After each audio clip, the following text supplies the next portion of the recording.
ಇನ್ನು ಒಂದು ಕಡೆ ಡಿ.ಕೆ. ಶಿವಕುಮಾರ್ ಅವರು ತಮ್ಮ ಪಟ್ಟಿಯನ್ನು ಸಿದ್ಧಪಡಿಸಿಕೊಂಡಿದ್ದಾರೆ. ಮಾಜಿ ಮುಖ್ಯಮಂತ್ರಿ ಸಿದ್ದರಾಮಯ್ಯ ಅವರು ಕೂಡ ತಮ್ಮ ಪಟ್ಟಿಯನ್ನು ರೆಡಿ ಮಾಡಿಕೊಂಡಿದ್ದಾರೆ. ಹಾಗಾದರೆ ಡಿ.ಕೆ. ಶಿವಕುಮಾರ್ ಅವರ ಲಿಸ್ಟಲ್ಲಿ ಯಾರ್ಯಾರಿದ್ದಾರೆ ನೋಡಿ. ಮಾಗಡಿ ಬಾಲಕೃಷ್ಣ ಅವರ ಹೆಸರು ಕೇಳಿಬರ್ತಾ ಇದೆ, ರಾಮನಗರ. ಚಲುವರಾಯಸ್ವಾಮಿ, ಮಂಡ್ಯ. ನರೇಂದ್ರ ಸ್ವಾಮಿ ಅವರ ಹೆಸರು ಕೂಡ ಕೇಳಿಬರ್ತಾ ಇದೆ, ಮಂಡ್ಯ. ಆನೇಕಲ್ ಶಿವಣ್ಣ ಅವರ ಹೆಸರು ಕೂಡ ಕೇಳಿಬರ್ತಾ ಇದೆ. ಶರತ್ ಬಚ್ಚೇಗೌಡ ಅವರಿಗೆ ಸಚಿವ ಸ್ಥಾನ ಸಿಗುವ ಸಾಧ್ಯತೆಗಳಿದ್ದಾವೆ. ಬಾಗೇಪಲ್ಲಿ ಸುಬ್ಬಾರೆಡ್ಡಿ ಅವರ ಹೆಸರು ಕೂಡ ಡಿ.ಕೆ. ಶಿವಕುಮಾರ್ ಅವರ ಲಿಸ್ಟಲ್ಲಿದೆ. ನಾಗೇಂದ್ರ ಬಳ್ಳಾರಿ, ನಾರಾ ಭರತ್ ರೆಡ್ಡಿ ಬಳ್ಳಾರಿ, ಶಿವಲಿಂಗೇಗೌಡ ಅವರ ಹೆಸರು ಕೂಡ ಡಿ.ಕೆ. ಶಿವಕುಮಾರ್ ಅವರ ಪಟ್ಟಿಯಲ್ಲಿದೆ. ಶ್ರೀನಿವಾಸ್ ಮಾನೆ ಇವರ ಹೆಸರು ಕೂಡ ಪಟ್ಟಿಯಲ್ಲಿದೆ. ರುದ್ರಪ್ಪ ಮಾನಪ್ಪ ಲಮಾಣಿ ಹಾವೇರಿ, ಸಲೀಂ ಅಹಮದ್ ಹಾವೇರಿ. ಇನ್ನು ಅದೇ ರೀತಿಯಾಗಿ ಹ್ಯಾರಿಸ್ ಬೆಂಗಳೂರು, ಆರತಿ ಕೃಷ್ಣ ಚಿಕ್ಕಮಗಳೂರು, ನಯನ ಮೋಟಮ್ಮ ಚಿಕ್ಕಮಗಳೂರು, ಎಸ್ ಮಲ್ಲಿಕಾರ್ಜುನ್ ದಾವಣಗೆರೆ. ಡಿ.ಕೆ. ಶಿವಕುಮಾರ್ ಅವರ ಪಟ್ಟಿ ಇದು.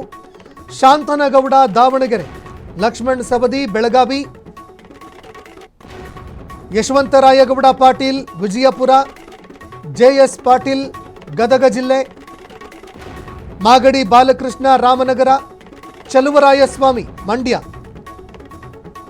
ನರೇಂದ್ರ ಸ್ವಾಮಿ ಮಂಡ್ಯ, ಆನೇಕಲ್ ಶಿವಣ್ಣ ಇವರ ಹೆಸರುಗಳು ಡಿ.ಕೆ. ಶಿವಕುಮಾರ್ ಅವರ ಪಟ್ಟಿಯಲ್ಲಿದೆ.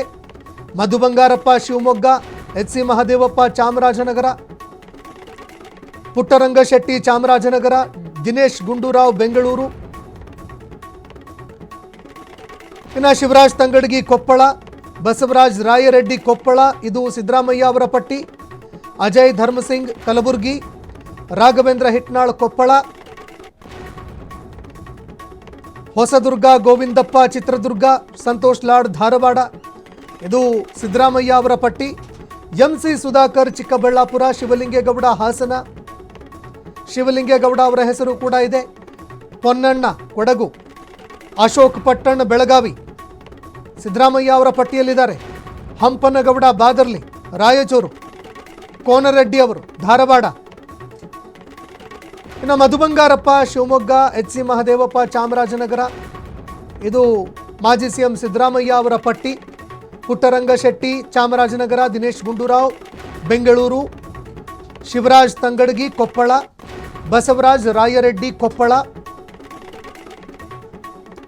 ಅಜಯ್ ಧರ್ಮಸಿಂಗ್ ಕಲಬುರ್ಗಿ, ರಾಘವೇಂದ್ರ ಹಿಟ್ನಾಳ್ ಕೊಪ್ಪಳ, ಹೊಸದುರ್ಗ ಗೋವಿಂದಪ್ಪ ಚಿತ್ರದುರ್ಗ, ಸಂತೋಷ್ ಲಾಡ್ ಧಾರವಾಡ, ಎಂ.ಸಿ. ಸುಧಾಕರ್ ಅವರ ಹೆಸರು ಕೂಡ ಇದೆ ಚಿಕ್ಕಬಳ್ಳಾಪುರ, ಶಿವಲಿಂಗೇಗೌಡ ಹಾಸನ, ಶಿವಲಿಂಗೇಗೌಡ ಅವರ ಹೆಸರು ಕೂಡ ಸಿದ್ದರಾಮಯ್ಯ ಅವರ ಪಟ್ಟಿಯಲ್ಲಿದೆ. ಪೊನ್ನಣ್ಣ ಕೊಡಗು, ಅಶೋಕ್ ಪಟ್ಟಣ್ ಬೆಳಗಾವಿ. ಇನ್ನು ಈ ಎರಡೂ ಪಟ್ಟಿಯಲ್ಲಿ ಯಾರ್ಯಾರ ಹೆಸರುಗಳು ಫೈನಲ್ ಆಗುತ್ತೆ ಅನ್ನುವಂಥದ್ದನ್ನು ಕೂಡ ನೋಡಬೇಕಾಗತ್ತೆ ನಾವು. ಒಂದು ಕಡೆ ಸಿದ್ದರಾಮಯ್ಯ ಅವರ ಪಟ್ಟಿ, ಮತ್ತೊಂದೆಡೆ ಡಿ.ಕೆ. ಶಿವಕುಮಾರ್ ಅವರ ಪಟ್ಟಿ. ಈ ಎರಡೂ ಪಟ್ಟಿಗಳು ಈಗಾಗಲೇ ಹೈಕಮಾಂಡ್ ಮುಂದೆ ಇಟ್ಟಿದ್ದಾರೆ. ಇನ್ನು ಹೈಕಮಾಂಡ್ ಕೂಡ ಒಂದು ಪಟ್ಟಿ ಸಿದ್ಧ ಇಟ್ಕೊಂಡಿದೆಯಂತೆ.